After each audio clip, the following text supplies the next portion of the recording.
Бүгүнкү күндөгү коногубуз менен сиздерди тааныштырабыз. Ким десеңиздер, ал Маданияттын мыкты кызматкери, кыргыз тили төш белгисинин ээси Манасчы Нурбек Талантбеков. Ассаламу алейкум, кош келипсиз. Аралаңыздар. Таңды кандай козголуңуз кылгач элесиз? Жакшы, өзгөчө дем өзгөчө күбү менен күндөгүдөй баягы эл кызматында жүргөндүктөн баягы жат көрүнүш эмес. Күндө кылып жүргөн иш, күндө барып жүргөн иш дегенде анан баягы өзгөчө бир маанай менен келип турган кезибиз. Жакшы. Алгач эле суроо жалпы эле бардык алып баруучулар, берүүчүлөр берген эле суроо болот.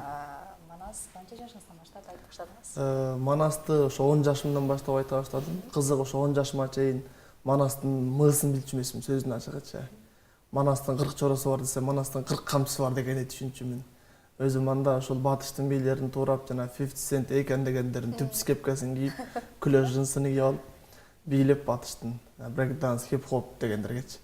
Анан ошентип жүрчү элек. Анан кайдан жайдан эле ушул Манас дүйнөсүнө капыл аралашып эле баягы Нурбек жок, бир 180 керек болсо 360 градуска башка дүйнөгө туш келип, анан аябагандай өзгөрүү болду да. Ошол 10 жашымдан баштап Манас дүйнөсүнө акырын аралашып баштагам. Ошол Манас дүйнөсүнө келип калганыңызга эмне себеп болду экен? Же түш көрдүңүзбү? Жок, мындай да, Манас дүйнөсүндө биринчи мугалимдер себепкер болот. Себеби мектеп окуучу, курагыбызда ошо конкурска катышыш керек, иш-чарага катышыш керек дегенде адабияттан жакшы болчу, ошол себептен жаттап келбейсиңби деген сунуш менен айтып калдык да.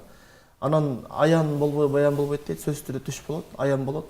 Мен түштү мындай деп түшүндүрүп кетмекчимин, аянды маселен. Элде ошондой көз караш бар. Манасчы түш көрсө эле, ал өзүнүн оозунан куйла берет, эч нерсе окуунун кереги жок. Түш көрбөгөн манаштар башка, түш көргөн манаштар башка. Түш көргөндөр эч нерсе окубайт, болду оозунан куйла берет депчи. Андай эмес.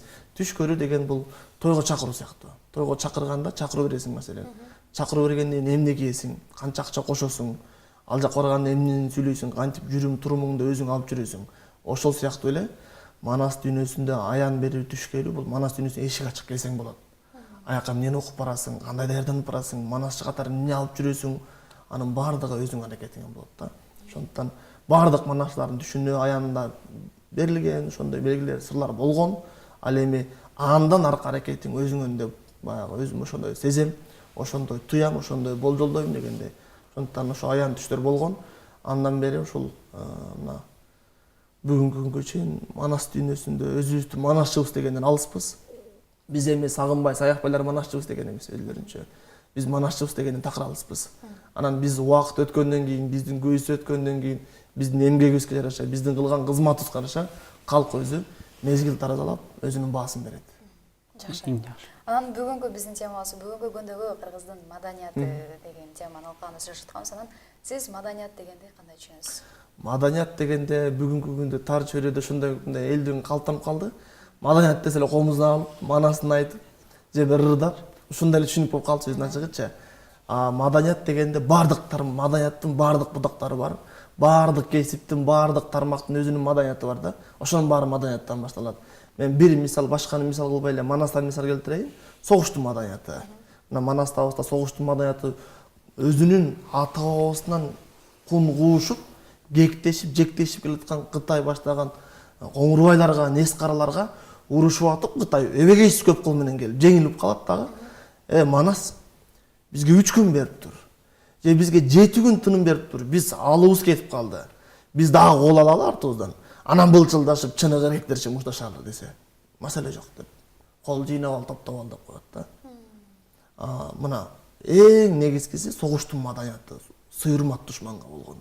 Бүгүн маселен биздин агаларыбыз айтып калат го, мушташып атканда деле маселен жыгылып калса болду. Андан ары аягына чейин чыгармай жок да. Бүгүнкү күндө токмоктоп өлтүрүп койгонго чейин барган мисалдар көп. Элементардык бул мушташуунун, согушуунун маданияты да өзгөчө. Ал эми биз билген маданияттан тышкары ар бир ата эненин мекенге болгон маданият, ошо сүйүү, тарбия, адеп, ахлак ошонун баары бири-бирине байланышкан. Мунун баардыгы адам баласы акылында аңдап, көөдөнүндө сезип туюп, ошону жашоосунда колдоно билүүсү керек. Эң башкысы ар бир тармакта өзүнүн орду менен, өзүнүн чеги менен ошо маданияттуулугун көргөзө билиш керек да. Маданият десе эле баягы ырдап бийлеп чордогондо эмес да. Жакшы. Ал эми байлыктын түбү уурулук деген акыл кепти кандай түшүнөсүз, сөзүңүзгө эле болой. Эми байлыктын түбү уурулук деп баягы ошону уурдасаң жесең байлыкка жетесиң дегенде көз карашта калбаш керек да. Бул макалдын же бул накыл кептин төркүнү башка жакта болуш керек сөздүн ачыгычы. Бул кыска бер жагын гана карабай, аркы экинчи бетин да карап өтүш керек. Байлыктын түбү мээнетте десек деле маселен жарашат. Бул баягы эми бизде бир эле макалдын эки башка мааниси бар да, оң жана терс мааниси бар, же сөздөрдүн делечи. Ошондой кабыл албаш керек дагы. Мээнет кылыш керек, аракет кылыш керек. Мен дагы эле Манаста мисал кылгым келет. Манаста Көкөтөй деген адам болгон, каарман болгон.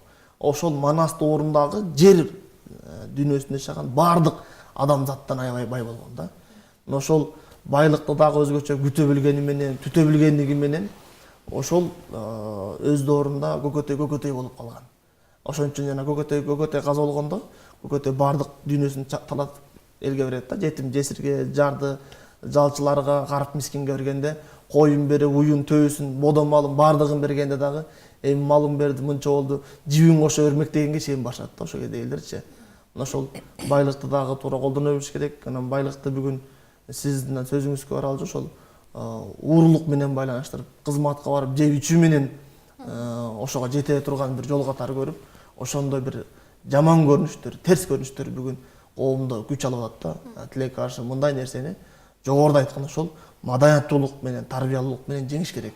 Бул коом менен барсак, кыргыздын келечеги кыйын болуп калат сөздүн ачыгычы. Эң жакшы. Манас өзү 1000 жылдыкты камтыйт деп айтат эмеспи? Эпос. Эпос. Анан Манас айткан адамдар өзүнүн вариантына кээ бир окуяларды кошкону да белгилүү. Бүгүнкү күндө ошондой окуяны кошкон манасчыларыбыз барбы? Бир эле мисал айтайын, мен бүгүн мындай кош дегенден алыспыз. Маселен, Саякбай Карлаев барган жеринде Канекейдин тайторусун көп айткан, Канекейдин жомогун көп айткан. Ошол доорунда. Эмне үчүн деген суроо болот да. Себеби жоокерчилик заманында эркектер көп кырылган биринчи кезекте. Экинчи кезекте басмачы, ал бул деп туруп дагы мыктыларды, жигиттерди көп кырып койгон. Ата мекендик согуш болуп дагы кырылган, репрессия болуп дагы кырылган жигиттер. Анан аял кишилер көп болуп калган кыргыз коомундачы. Ошондо аял кишилерге дем бериш үчүн Манастан айрылган Канекей төркүндө жүрүп алып, өзүнүн баласын элдин тукуму үзүлүп кетпеш үчүн кайрат кылып тайторун чаап төлгө кылган деп аял кишиге кубат берген. Ошондой эле бүгүнкү күндүн орчундуу көйгөйлөрү, маселелери бүгүнкү манашчылардын варианттарына билип билинбей ачык айтылбаса дагы бирок элементтер кошулуп кетет. Ошол абалдар аркылуу кошулат да.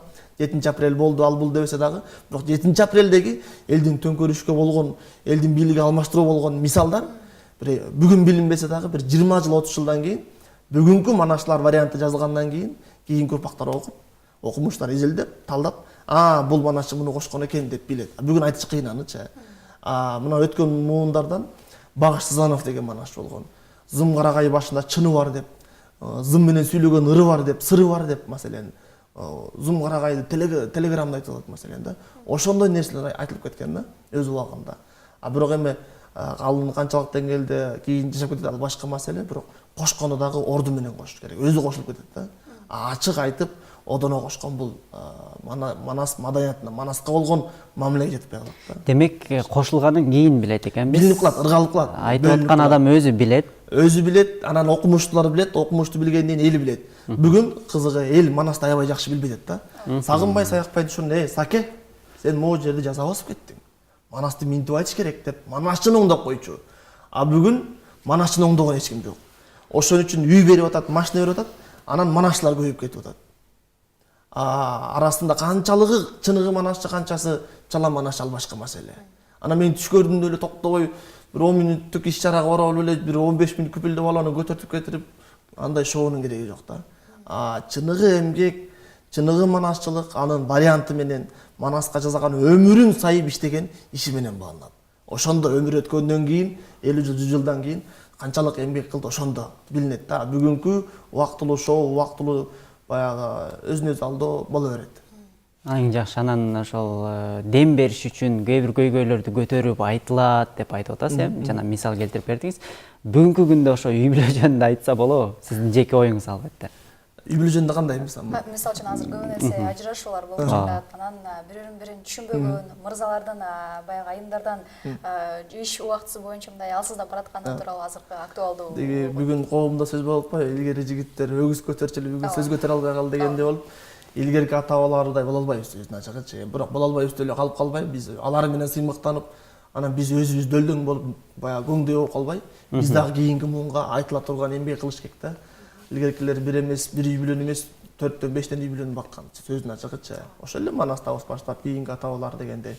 Анан сөзүнүн ачыгы бүгүнкү күндө бул маселе эми өтө глобалдуу маселе, өтө көйгөйлүү маселе. Муну биз да ушул маселеде, маселен, ушул үй бүлөдөгү жоопкерчиликсиз үй бүлөнүн бузулуп кетиши боюнча эң жөнөкөй эле мектеп программасы, бала бакчадан баштап, мектептен баштап бирдиктүү тарбиялык иштерди, ыйманга чакырган, адепке чакырган бир көп долбоорлорду, көптөгөн маселелерди кабыргасынан коюп, бүгүнтөн баштабасак, кийин биз мындан жаман болушубуз мүмкүн. Ошондуктан билим берүү тармагынан баштап эң биринчи кезекте анан ар ким өзүнүн жоопкерчилигин сезиш керек да. Жигит болбой калып сөзүнүн ачыгычы. Жоопкерчиликти моюнга алып сезиш керек. Үйлөндүңбү, өмүрүң чейин тандагандан кийин жаманбы жакшыбы жашашың керек. Сөзүнүн ачыгычы. Үйлөнүп алып кайра алмаштырып, кыздын да баркы кетип, жигиттин да даңкы кетип, мындай бир кыйын абал болуп турат да. Буга кейибеш керек. Анан кейибеш керек деп отура бербей, аракеттерди көрүш керек. Ар ким өзүнөн башташ керек да. Жаманбы жакшыбы бул жашоо бир келген жашоо. Курсакты тойгузуу иттин деле, биттин деле, жаныбардын деле колунан келет, кара курсак тойгузчу. Бир келген жашоодо жөн эле курсагын тойгузуп, чардабай, үлгү калтырып, өрнөк калтырып, мындай бир тарыхта эмгек жасап, анан бир ошо татыктуу жашаш керек.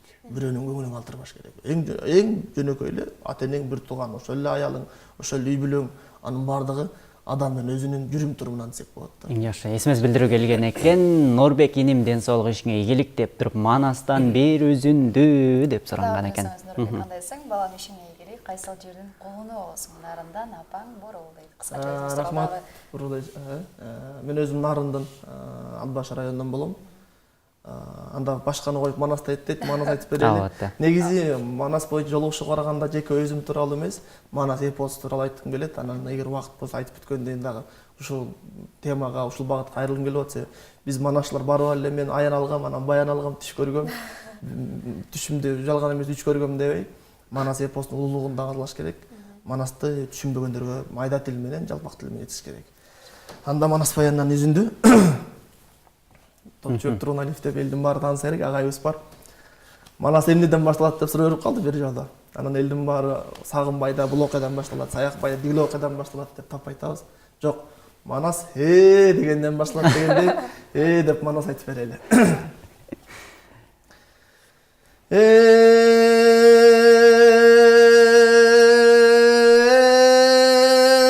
Geçeksin ay köl Manasga bolan, Girin Altayda tulgan, 18 min alamga artıkça salgan çulgan, 10 yaşına gelgende al olup büyüyüp ot bolgon, 11'ine gelgende yanan jalındap büyügön çok bolgon, 12'ge gelgende андай батыр жок болгон, 13'üne келгенде жылгалуу жерде жыл калган кошогу менен эр сайган жайдак тулпар коштогон айбатынан буулуп, ошоң акпай гана дайра токтогон. Geçen ay kölü Manas eri болгон, телегей тең болгон, шай колдогон шери болгон, атпай кыргыз улунун белине таңуу бели болгон, көдөнгө нур дем болгон, азыркы бабаңыз бар кебин караңыз, аккан жашын кыргыздын тыйган Манас эмеспи, чачылып кеткен кыргызды ар кай жерде чогултуп жыйган Манас эмеспи, туу түбүндө былк этпей турган Манас эмеспи, кайрат кылып душман Amanға муа күлді айзана сұңғамандық емес пе қылымдың көн өзіне бұрғамандық емес пе қылымдардан ұнытқыз болғамандық емес пе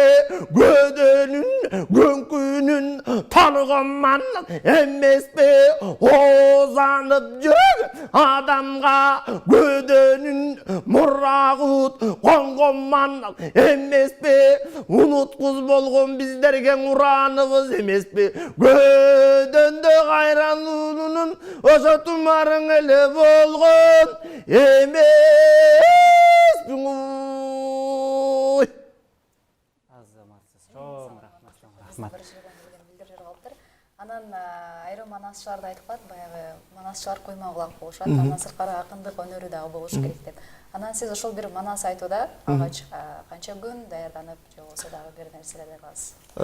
Негизи мындай да, манасты мен өзүм бир эле окуяны, манастын бала чагындагы Саякбай Каралаевдин варианты боюнча бир эле окуяны бир 2 барак бетте 5 жыл айткам да. Бала кезде айтып баштаганда. Анан академиялык варианттарды Сагынбайдыкын, Саякбайдыкын, Молдобосон, Багыш, Мамбеталы, Мамбет, Акмат, Шапак, Шабай, Каба, Уркаш болуп отуруп, устаттардын баардыгын китебин окуйсуң. Анан теледен, радиодон кайсы манаш айтып алса дароо жаздырып алып, аны угуп, обонун келтирип, үнүн келтирип, текстин жаттап, ошентип баштаганбыз. Анан ошентип отуруп, баягы өзүңүз айткандай акындык, жамакчылык сөз болуш керек. Болбосо жаттаганын канча албай каласың да. Эми биз сөздүн гүлүн, сөздүн бүрүн айтып, меле сөздүн салмактуусун айтып идик дегенден алыспыз да. Жеке мен өзүм маселен. Анан акырындык менен кошуп отуруп, ташалабыз, бышабыз, анан өзүбүздүн баралыбызга келгенде күчтүү салмактуу сөздөр менен, ыргак менен, дем менен, аудио, видео вариант, өзүбүздүн варианттарды жаратабыз. Анан бирок сиз айткандай манашылык менен кош өнөр бир нече ар биринин өзүнүн шыгы, кошумча бир касиеттери чогуу жүрөт десек болот. Маселен, акын ыр жазган манашчыларыбыз бар, мамлекеттик кызматта жүргөн манашчылар бар, анан кээ бир манашчыларыбыз бар. Жалаң мындай бир атка эмнелери менен жакшы болуп, кеңешти мыкты берет да, мыкты кеңеш чыккан манашчылар бар. Уюштурууну мыкты билген манашчылар бар. Чарба иштерин катыра билген, айыл чарбаны меле ийине эткирип баралына келтирген манашчылар бар да, манашчылыктан тышкары кошумча. Маселен, Багыш деген манаш атабыз өзү уста болгон, манас дүйнөсүндөгү устаны, дыйканчылыкты ушундай ачып берген да. Сагынбай атабыз өзү мындай динге жакын киши болгон, ислам дини боюнча аябагандай кызыктуу уш маалыматтарды манаска кошкон. Ошон менен манас көрктү, ошон менен манас даңктуу, ал манас андан кем калбайт, баралына жетип бир көрктүү болот деп. Ар ким өзүнүн кошумча кесибине ырча манастын ошол жагын көп ачкан да. Ошондой жактары бар да, жагдайлары бар. Эң жакшы. Марва телеканалы ушундай манасчыларды көбүрөөк чыгаргылачы, рахмат дейт. Албетте сиздин суранышыңызды эске алабыз. Анан бизде өзүңүз билгендей Манас деген көчө бар, Манас деген университет бар дагы, мен билбеген көп эле нерсе бар болуш керек. Бишкек шаарындагы Манасты өзгөртөбүз деген пикирлер болду эле. Ушунун негизи кереги барбы же тескерисинче жакшыбы? Сиз кандай ойлойсуз? Эми мындай да, азыр элдин көз карашы, аң сезими өзгөрмөйүн, Манас деп койсок деле ушундай абалда болобуз. Биз элдин аң сезими, билим деңгээли, интеллектуалдык көз карашы өзгөрүп, бир коом алмашып, мындай убакыт өткөндөн кийин, адамдар бышып жетилгенден кийин Бишкек эмес, Бишкек дебей койсоң деле өзү гүлдөп кетет да. Биз Манас деп алып, анан ошо Манаска жараша жакшы мамиле кыла албай калганыбыз бул чекилик уят болуп калат да. Манаска кылган мамилебиз башка. Популисттик көз караш менен сүйлөй беришибиз мүмкүн, жашынган патриоттулук менен сүйлөй беришибиз мүмкүн, балким чын дилден күйүп сүйлөшүбүз мүмкүн маселен да. Бирок ошонун ичинде ошондой мамиле кыла алабызбы Манаска? Уят болуп калбайбызбы? Манастын атына, затына биз көз жугузуп, анага бир жаман бир терс иштерди кылып койбойбузбу? Ошо менен булгап койбойбузбу деген нерсени аңдаш керек, талдаш керек. Койгондо өзгөрүп кетпейт. Биринчи өзүбүздөн өзгөртсөк, анан коом өзгөргөндө Манас деп кое алыш албат эле. Бирок Манасты ыйык деп айтсак болбойт. Неге болбойт? Манасты ыйык деп айтыш керек. Себеби дегенде Манасты мен ушуну айткым келет да. Макул Манасты тарых бетинде жок деп атат, далил жок деп атат. Бир эле мисал. Дүйнөгө алган Чыңгыз хан бар. Атилла бар, Александр Македонский бар. Не деген улуу баатырлар бар. Эмне үчүн бүгүнкү күнгө чейин Чыңгыз ханчы дегенди угуп элекпиз? Же Александр Македончу дегенди уктукпу? Же Атиллачы дегенди? Же дүйнөдөгү мен деген окумуштуулар мен деген атагы алам жарган, дүйнөнү дүңгүрөткөн улуу адамдардын өмүр баянын менен ырга салып, сабалап, буркан шаркан түшүп айткан улуу баатырларды, улуу инсандар көргөн жоксуң. Манас оюнчук эмес, Манас ыйык. Эгер Манас оюнчук болсо, Манас ыйык эмес болсо, Манас биз жөн эле бир катардагы бирөө болсо, Кудай Таала жараткан эгебиз дагы Манаска мынчалык күч бермек эмес болчу.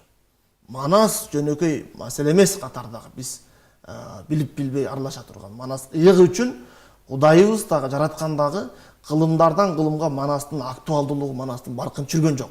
Биз ошону оңдош керек. Бүгүнкү көйгөй дин менен Манасты кагылыштырабыз дагы айланан бул өйдө дейбиз. Же бул болбойт дейт. Же маселен бир эле маселе бар. Манас айтып калса эле теңирчи деген маселе пайда болду да, андай эмес. Теңир деген сөз Кудай деген сөз. Теңирчилик динби, дин эмеспи? Ал башка маселе, маселен да. Алардын маселеси дегендей да. Анан ошол эле убакта Манаста да исламга да жабыштырган болот. Манастын ичинде ислам да бар, теңирчилик бардыгы тең бар. Манасты бөлүнүү үчүн эмес, Манасты биригүү үчүн, Манасты ынтымакка чакыруу үчүн колдонуш керек. Манасчы ошолордун бардыгын алып жүрүп өрнөк болуш керек. Манастын ошол улуу сапаттарын жайылтыш керек маселен. Манас ыйык болгон, биз каалайбызбы ошондой. Биз жок болсок деле Манас жашай берет. Биз азыр инкубатордун жумурткасындай толгундай болуп Манасты басып жатабыз, же дүйнөгө таанытпайбыз. Же мамилебиз андай эмес. Сүйлөйбүз Манас деп, президентибиз баш болуп, чоңдорубуз төш болуп, карапайымдарга сөз жок. Бирок ошондой мамиле жок. Эгер биз Манасты ушундай кыла албай атабыз да, эгер казактардыкы Манас болгондо, же коңшу өзбектерден Манас чыгып эле калганда, андалар гүлдө түймөк, Манас дүйнөгө алып чыкмак, укмуш өркүндөтмөк. Биз кыла албай атабыз. Биз Манасты тааныта албай атабыз. Ошондуктан өзүбүз тааныта албай атабыз дагы анан Манаска болгон бүдөмөгөлөр пайда болот. Өзбек дагы, казак дагы Манастын урпактары чындап келсе. Биз баалабасак, биз даңктабасак, эртең ошолордон Манас чыгып кетет. Биздин манасчылык касиет аларга да жугат. Мына казактан Манас айта баштады. Эмнеге алар айтпаш керек Манасчы? Эмнеге айтпаш керек? Айтыш керек алардан да Манас чыгыш керек. Аларда да Манастын каны бар чындап келсе. Алар да Манасты жайылтсын, алардын да милдети. Биз аларга кылдырбайбыз, өзүбүз кылбайбыз да. Демек Манас окугандар динди окубайт, динди окугандар Манас окубайт. Эң маселе ушунда. Эң кызыгы бири-бирине каршы чыга берет да. Биз азыр аябагандай жакшы маселе болуп атат. Биз ошо Рыспай Исаков деген агайыбыз менен ушу муфтиятта Рыспагайдын Манас боюнча сабактары, анан Манас боюнча эле эмес, Манастагы ислам дини боюнча дагы кызыктуу маалыматтар, экөө бири-бирине каршы келбей турган маселе бар да. Экөөнү эч качан каршы койбош керек. Каршы келбейт. Эч качан каршы келбейт маселен. Ошону эстен чыгарбаш керек да. Демек Манасты сыйлайбыз, Кудайга сыйынабыз. Маселен Манаста эч качан ташка сууга сыйынган жок Кудай деп. Манаста Кудай тура айтып атат да. Туудум деген эне жок, туш келишер неме жок. Туудурдум деген ата жок, анын тууралыгында ката жок. Өзүнөн калган урук жок, 18 000 ааламда Кудайдан өткөн улук жок. Кудайдын сыпатталышы. Бул болсо Ихлас сүрөсүнүн кыргызчасы. Мына Манаста ошонун баары берип атат. Анан кантип экөөнү карама каршы келтиребиз? Манас отко сууга сыйынган эмес, сыйгылган. Табият менен таттуу мамиледе болуп атпайбы? Манас табиятка аяган, аяр мамиле жасаган, сыйырмат кылган, таза кармаган, сыйлаган. Кудайга гана сыйынган.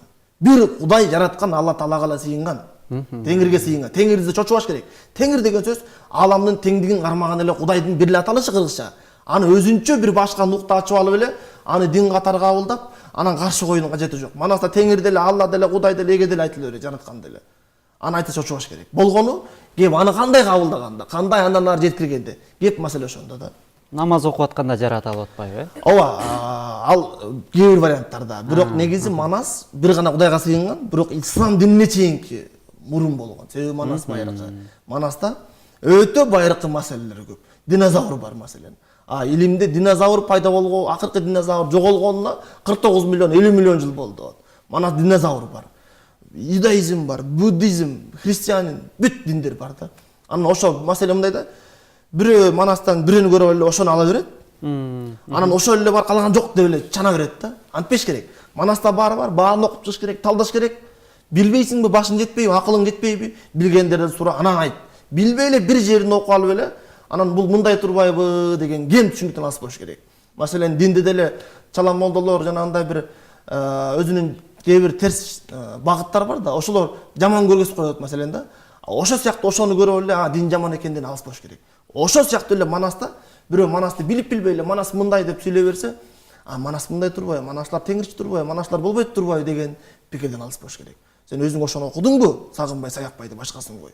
Манашлар менен сүйлөштүңбү, баарлаштыңбы, акылдаштыңбы? Анан алардын деңгээли ошондой болсо, булардын деңгээли ошондой болсо, болбой калыптыр де.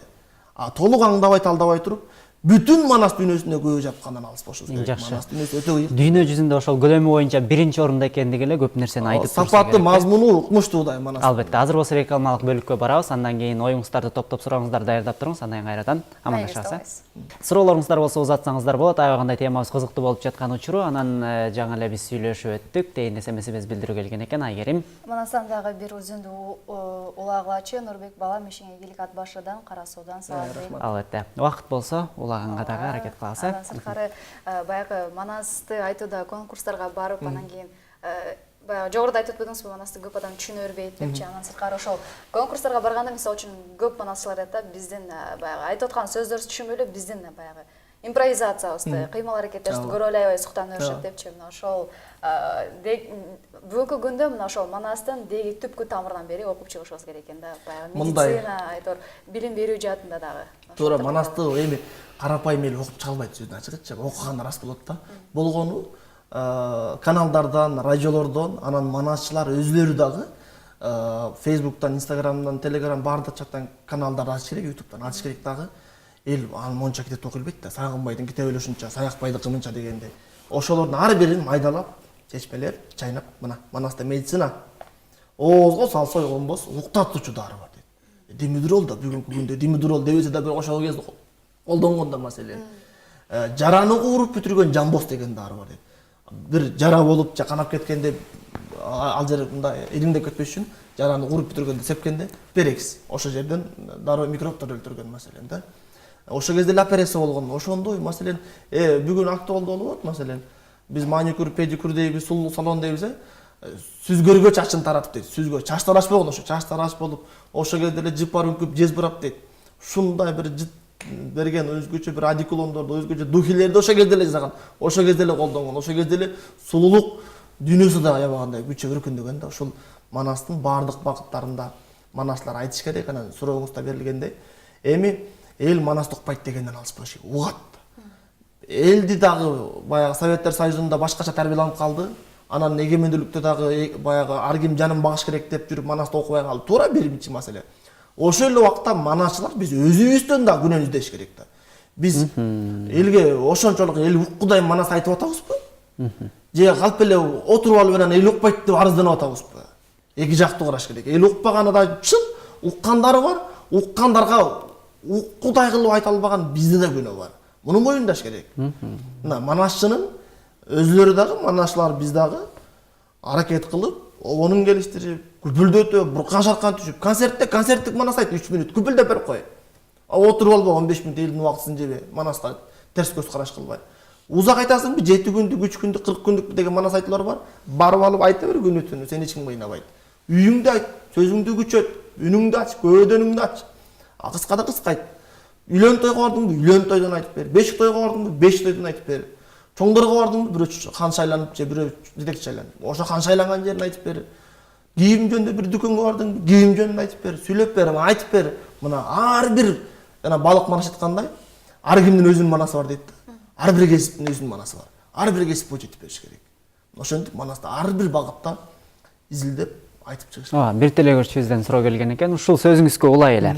Жаттайм дегендер эмнеден баштасын дейт. Жаттайм дегендер коркпой, уялбай эле өзү каалаган колунда эмне китеп болсо ошондон башташ керек. Эгер китеп жок болсо, телефон бар дем баарында Android. Биздин Гейжи деген сайтта Сагынбай, Саякбай бардык манашчынын китептери бар. Аудиосу деле бар, аудио барлардыкы. Электрондук PDF форматы бар. Көчүрүп алып туруп, телефондон каалаган жаттасын.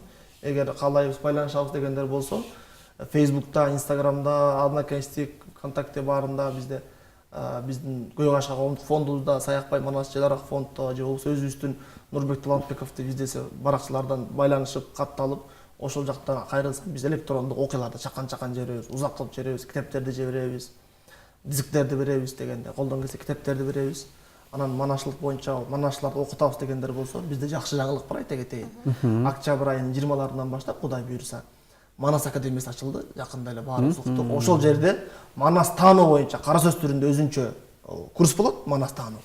Анан Манас айтуу кыскача, баягы кызык үчүн 20 катар катышкандарга өзүнчө балдасы бош турбасын деп катыштырам дегендер үчүн чакырабыз. Анан Манасты узак айтам, манашчылык менен кетем дегендер үчүн Манасчылар мектебин түптөп атабыз. Баарыңыздарды кызыккандар болсо чакырабыз. жумасына Манас академиясында октябрь айынын 20-сынан баштап буюрса, жумасына жок дегенде бир күн, керек болсо 2-3 күн бир маал коебуз, күндүзгө бир маал, бир күн, экинчи күнү кечке маал коебуз. Жөн эле Манас угам дегендер барса, Манас угуп кетсе болот. Ошондой шарттарды түзөлү деп аракет көрүп атабыз. Эң жакшы. Нурбек Ак Моюндан салам деп туруп ийгилик каалаган экен. Мына ошол Манас айтууда буга чейин көп мүнөттөргө чейин айтчу эмес беле. Мына ошол эле баягы жана сиз айтып өткөн эле концерттерде бир 15 мүнөт, 20 мүнөткө чейин айтты экен. Азыркы тапта жаштар баягы бир 10 мүнөттөн ашкан нерсени укпайт, тажап кетет. Андан сырткары демек Манасты кайсыл иш-чара болсо ошого жараша айтып, андан сырткары телеканалдарда, радиолорго мына ошол баягы Манастын баары эле кара сөз менен айтылган, аны көп адам түшүнөрбөйт. Ошону демек манасчылар жеңил, желпи, жалпак тил менен түшүндүрүп берсе. Анан бир маселе бар да. Манасты бүгүнкүдөй эле азыр бүгүн биз салттуу манасчылык да, салттуу манасчылык. Убакыт келет, аз калды ошого бардык, кирип калдык мына. Биз башташыбыз керек да. Манасты бүгүнкүдөй эмес, балким башкача айтып калышы мүмкүн. Себеби замандын талабы ошондой. Биз бүгүнкүдөй айта берсек, эл сөзгө түшүнбөйт да. Деп, ой Манасын жакшы экен деп берет, бирок түшүндүрө албаган да бар. Анан ошо түшүнүктүү кылыш үчүн балким биз манасчылар минусовка менен, балким плюсовка менен айтышыбыз мүмкүн балким. Жеткиликтүү болушун, тойлорго барганда сапаттуу чыгыш үчүн плюсовка менен коюп туруп, ошого даярданып алып туруп, ошол ооз жаңсылар менен келиштириш керек.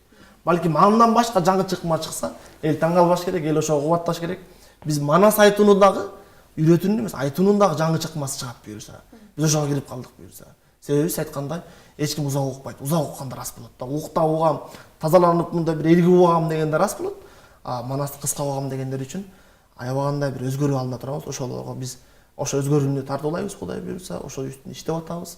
Өзгөчө бир жаңылыктар болот Манас дүйнөсүндө. Эң жакшы. Анан Манастын учурундагы бир башкаруучулук бир системасына дагы барып келсек. Эң мыкты үй бүлө башчы болгон, эң мыкты мамлекет башчысы болгон, Бүгүн бизде эң актуалдуу саясат, Ошого кайрылам, элдин баарына жагатпаш керек. Албетте.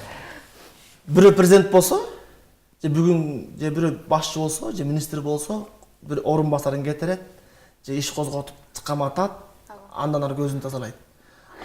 Кичине эле бир таарынып калса, эми бир мисал Манастан. Алмамбет менен Чубактын чатагы деген окуя бар.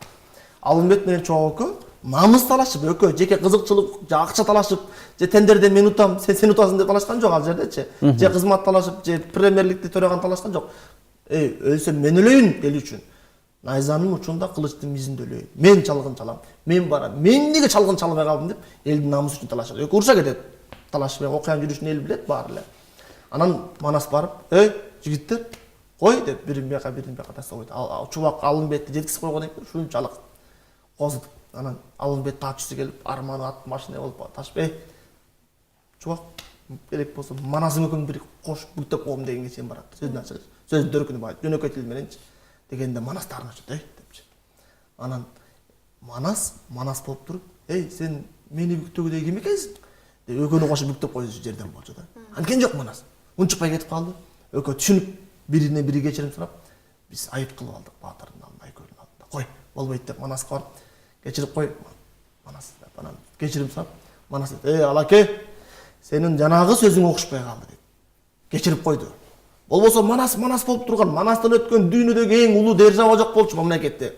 Дүйнөнүн саясатын кыргыздын эле эмес, дүйнөнүн жер шарындагы баардык элдин саясатын жүргүзүп баардык элге ошол кезде эле канча миң миллион долларлык бүгүнкү тил менен айтканда гранттарды берип, акча каражатын бөлүп, алык салыгын, аскер баардык маселесин чечип турган Манас, жинге тийбе деп туруп көзүн тазалап өлтүрүп койсо болмок. Жок кылып койсо болмок. Анткени жок. Айкөлдүк. Жок, андай кылбай жүр экенчи, айтпай жүр деп койду. Ошончолук даражада. Бүгүн укпай эле бирөөдөн угуп алып ушакты, минтип коюпсуң, дегинтип коюпсуң деп араң эле турат, даяр турат. Көзүн талаганга. Жетекчилер Манастан үлгү алыш керек. Депутатпы, министрби, премьерби, президентпи, айыл өкмөт мектеп директорсуң, айырмасы жок. Ким болбосун Манаста жетекчи деп үлгү алыш керек. Манастын ошо айкөлдүгү, Манастын башкара билүүчүлүк, лидерлик сапатын. Манас 40 чоронун ичинде баары эле батыр болгон эмес. Бири тилчи болгон, бири окумуштуу болгон, бири эсепти мыкты билген, маселен, бүгүн ментальный арифметика биз мактанып атабыз. Мега арифметика бизде жок, булардан алдык. Бизде ошо кезде эле болгон. Канча миң аскер көрүп санап эсептеп койгон бат эле. Кимде канча кийим бар, кимде канча ат бар, кимде эмне кем, дара көрүп эле айтып койшкон да. Ошо кезде эле өркүндөгөн. Ошол 40 чоронун ичинде Манасты жаман көрүп, Манастын жанында жүрүшүр, бузукулук кылып, ушак тараткан кыргынчалды да Манас кечирип батыра билген. Ошонусу менен Манас болуп калды. 40 чоронун ичинде бузуку чоросу бар, торпогу бар, чоркогу да бар, баатыры да бар, камбылы да бар, илимдүүсү, билимдүүсү да бар. Бардыгы бар. Манас барын батырган, mana ошон менен Манас болуп калды. Ошондуктан бүгүн мамлекет башчылары Манасты толук билбесе дагы, эми өзүнүн саясий карьерасы үчүн дагы Манасчыларды чакырып, кеңешчиге таралып, өзүнүн Манас тууралуу кыскача билип койсо өзүнө зыян тийбейт, пайдасы гана тиет. Жакшы. Анан азыркы тапта баягы Кыргызстан башка мамлекеттерге карыз. Ооба. Өтө көптөгөн суммада акчалар менен карыз, эми анын эсебин деле айтыштын деле кажети жок. Анан ошол Манас эпосунун убагында экономика жагындагы айтып өтсөңүз. Ооба. Манас баянында маселен Манас элдин кызыгы алык салык алган эмес. Мен эми ушул салык өтөлү элдер бир ишкерлик кылыш үчүн патент төлөгөн эмес бүгүнкүдөй. Манас өзүнүн элинин бир дагы алык салык жерге, сууга, абага, машинаңа, же миңген атыңа, же алтын буюмуңа деген эмес. Же болбосо жетим жесир жанагындай кыйналгандарга сенин үйүңдө жакшы боз үйүң бар экен, сенин миңген атың бар экен, сага пособие бербешкек деп ошо кезде колунда кыйналгандар, орто тургандарга дагы Манас жардамын бербей койгон эмес. Баарына тегиз карап берген Манас, экономикалык жактан алгандачы. Манас маселен ошо кезде эле аябаганда өркүндөп өскөн бир мисал, ошо акча алык салык маселеси болуп калды. Кайсы гана элге барбасын, миңдеген топоз, миңдеген жылкыларын, миңдеген бодомал, алтын, күмүш, зарын казына толо. Казынасы менен, бункери менен кошо эле казынаны өзүнчө ээлик кылып берип койгон мисалдар көп. Маселен, бир мисал Көкөтөйдүн мисалы. Кыргызда кошумча кошуу калың берүү дегенди айтып келебиз. Калың берүү эмне үчүн калың берүү экенин эч ким деле биле бербейт көбүнчөчү. Көкөтөйдүн атабыз кыргыздарды ошо ала тоону душмандардан бошотот. Анан Ташкентти алгандан кийин ошо жергиликтүү Кытай калмактан, ошо кыргыз урууларынан багынгандын белгиси катары жоокерлик заманда сулуу кыздар тартат. Анан Көкөтөй атабыз 17-18деги Гүлайым деген сулуу кызды алат. Анан ага чейин калың берүү болуптур. Бирөөнүн ай мончоктой, маңдай жарык жылдыздуу кызын алып атам. Эмне бул менин кулум беле, бул менин күңүм беле. Болбойт мындай. Дейт да кыргыз ата бабалар, биздин бабаларыбыз. Жок болбойт. Деп туруп, калың мал, эбегейсиз мал берет. Алтын, күмүш, зар, окак бардыгын ата-энеси ыраазы болсун. Ата-энесин ыраазылайт. Муну мен сатып алган жокмун. Муну мен кул күн кылып алган жокмун. Мен муну барктап, даңктап атам деп калың берет. Анан ханы калың берип атса, анын кошоматчылары, жанындагы жан жөкөрлөрү кантип калың бербейт? Калың берүү башчы кандай кылса ошондон үлгү алып, Көкөтөйдөн үлгү алып, ошондон калың берүү калган. Мына ошондой жакшы салттар, ошондой жакшы нарыктар бабалардан калган. Кошумча кошуу Канекеге үйлөнгөндө дагы Канекейди бербестин амалы кылып 500 жылкы туяк ала болсун, башы кара болсун. Кайра 500 жылкы башы ала болсун, туяк кара болсун. 500 шумкар, мойну сарала болсун, жону карала болсун. Кайра ошондой эле кылып эле ушундай чоң калың салганда Жакып не кылабыз дегенде, эл менден 500 сарала жылкы менден, 500 карала жылкы менден деп, эл кошумчасын кошуп, бири-бирине каралашып келген. Ошол кезде эле кошумча болгон. Ошол кезде эле экономик жактан казынаны Манастабыз жанагындай шаарларды чапканда душманга жөн эле катылган эмес, өзү тийишкенде гана катылган. Ошо мизин кайтарып, ошого жообун берип, катылгандын катыгын берип, анан ошондо казынаны сырткы кирешеден тапкан. Анан ошол эле убакта Манастабыз ишкерлик кылган. Бул тамаша эмес. Манастабыздын өзүнүн чоросу, өзүнүн ишеничтүүлөр болгон. Жылкыларын, малын, анысы, мунусун көбөйтүп, өзүнүн соода жаатында бир киреше булактары болгон. Элден алык салык алып салып берген эмес. Элге берген Манастабыз. Өзүнүн ишкерлиги менен, өзүнүн жоодон чаап келген эрликтери менен, олжосу менен элге бөлүшкөн. Айкөлдүк, жоомарттык, берешендүүлүк менен. Бирок элден кыйнап, элден алган эмес, элди эскен эмес, элди кыйнаган эмес Манастабыз. Мына Манас ушунусу менен Манас. Ушунусу менен Манас өлбөйт кылымдарга. Кыргыз жоголуп кетсе да өлбөйт Манас. Кыргыз жоголуп кетсе башка элге койт. Себеби анын бардыгы Манас турпактары. Себеби Манас оюнчук эмес деп айтканбы? Себеби Индияда Манас көлү бар, Кытайда бар, Англияда бар. Мына өткөндө Камит Сабай деген Фейсбуктагы бир байкебиз бар, Америкада жашаган.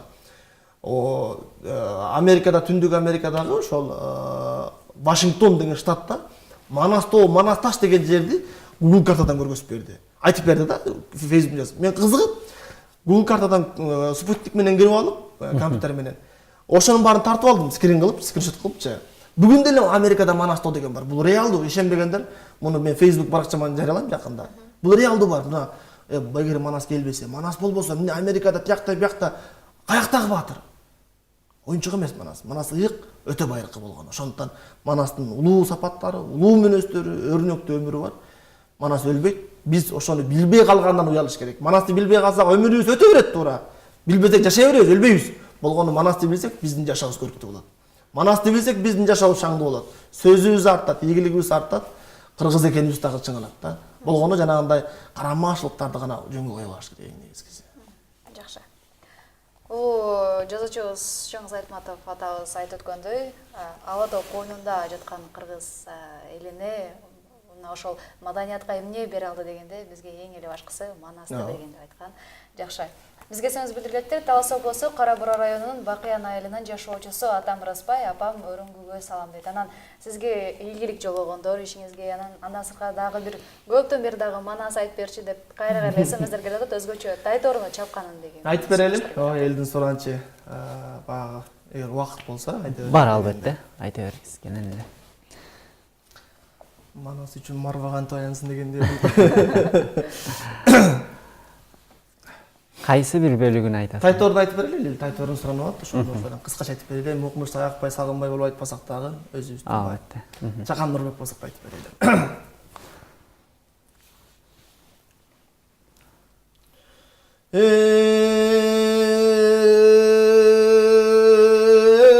Орпадан аса жем берип, ойдап един ал деми, күрүштөн күрмөп жем берип, күндө терин ал деми, суу канганда оңой болгон кара чач төбөсүнө түйүнүп, эрдем сиңген каш көйүң эмигисин жүгүрүп, энекеси чыйырды бөзүнөн баталып, санага маталып, чымынданы чыркырап, чыдай албай энекең боздоп турду буркурап, эскиси түшүп эсине кайран энең канекей, эми жашым эрди көзүнө, өтүп кеткен эрлердин, зайып буруш эрлердин, камбул тууган эрлердин арбагын эстеп бир ыйлап, баш күнүндө бобек болгон чарбагын эстеп бир ыйлап, өтүп кеткен абалтан баатырын эстеп бир ыйлап, Алатоодой кеңги беңбейиш жерин эстеп бир ыйлап, ак калпактуу кызылчок элин эстеп бир ыйлап, 60 асы тайтору төлгө кылып энекең чаба турган болду эмиң азыркысын кысталак. Санбай келсин бу кардын кайран энең канекей, ата таба турган болду эми. Geçen attardı koştu cerine, eneken koşup kalığana, özün görgün eşen çal, oşoğu söz salığana, aylanayın eşen çal, bullaytkanım tыңда деп, karı boyun çыңда деп, özün görgün taytoru kara deniz boyunan, kakаңды gördün oyunan, oşondan beri koy vergin, azır kızım bol vergin, azır kızım kız talak, bul aytkanга göngündep, kökölөнгөн bölügündep, bul aytkandı sen kılsan eki dün, eşen çal marıtam dep kaldı, eger bul aytkandı kılbasan görgülüktü göresün, büyüyüp canı veresin,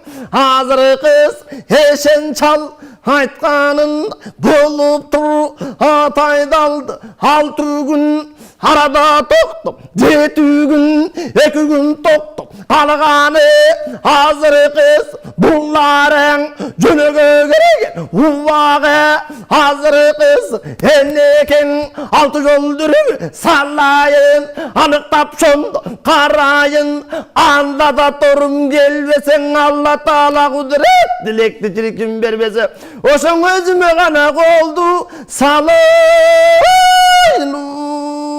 de oşondan eneken bolboyla bolguldap bütkön boydum barısı, açırıkin arkagan aşalıkı sol kulda анықтап дүрбі салды эле. Карасаң өзгөң илимбет каран баскан тайтору, анын кайда экени билинбет айланайын жарыктык. Таалай кушум тайкыбың маназымдын көзүң өткөн соң, менин күн көрөрөм кайкыбың.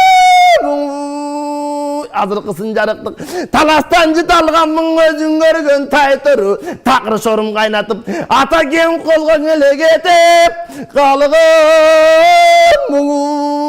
деп ошондон кийин экең батпай барат, бүгүндүн 2 күнү бир түнү жатпай барат энекең айланайын жарыктык.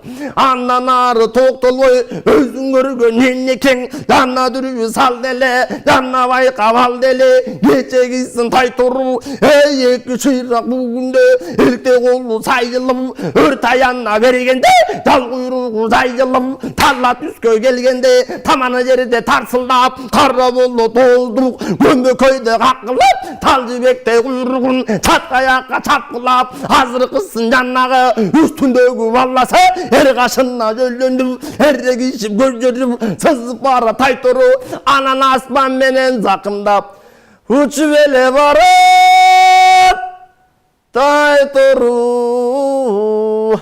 Азаматсыз чоң рахмат, көзгө элестетиле тургандай айтып атасыз. Чоң рахмат, бардыгына жакты деген ишеничтемин. Анан сизге жогоруда алайга чакырсак келесизби деп Маселе суранып өтүшкөн экен.